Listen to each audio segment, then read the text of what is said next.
Hello and welcome to another installment of Metallic Reviews, the show where I take an honest look at the harder, heavier side of music and give it an honest rating. Today, we're going to be taking a pretty severe turn away from the post-hardcore / melodic metalcore of the previous 2 weeks and dive back into the rabbit hole of death metal. Now, our subjects today aren't exactly newcomers to the scene. Far from it, in fact, as they have now released a whopping 12 studio albums since 1995. Yet they're not really a band that's spoken of in the same breath as other mainstays in the genre. Yes, it's Krisiun and their new effort, Mortem Solis, released July 29th on Century Media. Again, this is not a band that is a spring chicken, rather long in the tooth. Has age affected their ability to make crushing death metal? Let's find out. Now, anyone who knows me knows that I appreciate a good death metal album. Where crushing heaviness meets balanced dissonance lies a fascinating subgenre full of terrific artists plying their craft and, more often than not, going unnoticed by the general masses. Some of the greatest metal albums of all time have been done by these bands, and many have gone on to have extremely long careers. Krisiun is no exception, as, again, their debut record hit stores the year before I was born. That's a long time ago. Since then, they have been at the forefront of the Brazilian death metal scene. But I must say, their latest effort just kind of has me shrugging my shoulders a little bit. It's not a bad album, but it just kind of exists. You know, maybe it's my overexposure to bands like Senses Fail from the past 2 weeks, or maybe it's something entirely different.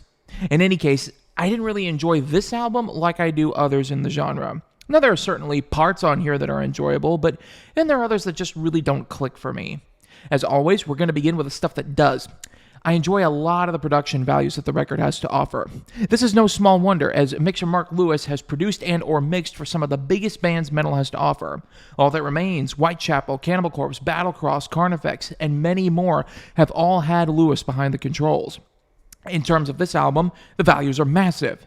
The guitars and vocals are all tossed really high in the overall mix, helping to drive the heaviness of the record, while drummer Max Kolesny thunders along underneath, pushing the trio to further heights.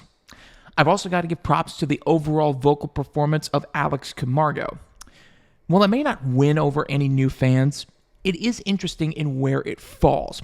It's somewhere between deathcore and just straight old-school death metal, offering a certain twist on both genres. Now, this presents itself in something of an odd fashion, as Camargo always seems like he's teetering on the edge of delivering a classic deathcore grunt before turning back towards the more traditional airs. I wouldn't say that it's a performance that's going to be put on the genre's Mount Rushmore, but for what it is, it's solid and helps press the overall soundscape in new directions. Now for the stuff that didn't really click. This is an album that doesn't seem to know kind of where it wants to go. The first few tracks are extremely technical in terms of song structure. Crushing blast beats meet rapid-fire chord progressions to create something that almost sounds like Neo-Archspire or Beyond Creation. This isn't a knock against it, but it does lack that certain melodic subtlety that make those kinds of bands enjoyable to listen to. Then there are parts where it seems like it's trying to kind of find its own groove or do its own thing, but when it can't, it just falls back into this method of repetition.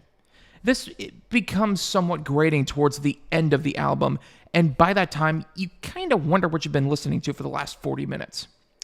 There are some riffs here and there that could be considered solid. I definitely enjoyed the ones presented on songs like Swords into Flesh and War Bloodhammer. But then there are other songs like Sworn Enemies, Necronomical, and Tomb of the Nameless that are just intensely forgettable. Again, a lot of this album feels like a tremendous effort was placed into your basic copy and paste death metal songwriting with some technical aspects thrown in for good measure. In other words, it's been done before, and it's been done better. All in all, Krisiun, they haven't released a bad death metal album, they just haven't released a very good one in my opinion. The vocals are solid, the speed is good, and the overall heaviness factor is there. They haven't gone soft, which should satisfy a lot of people. The problem I have is that a lot of the riffage feels similar. There's a distinct lack of character, and it feels like the album has an issue when it comes to direction and presence. Krisiun might be one of the biggest death metal exports Brazil has to offer, but this album probably won't win over any newcomers. I'm giving it a 3 out of 5. Thank you so much for watching. Go ahead and click like, smash that subscribe button, and don't forget to ring that bell for more Metallic reviews every week. I'm really, really excited for next time because we get to head into melodic death metal territory and scrutinize one of the biggest, most anticipated releases of the year. I'm talking about Amon Amarth's new album, The Great Heathen Army. I hope you join me. You've been watching Metallic Reviews, where I give honest ratings to honest music. I'll see y'all next time.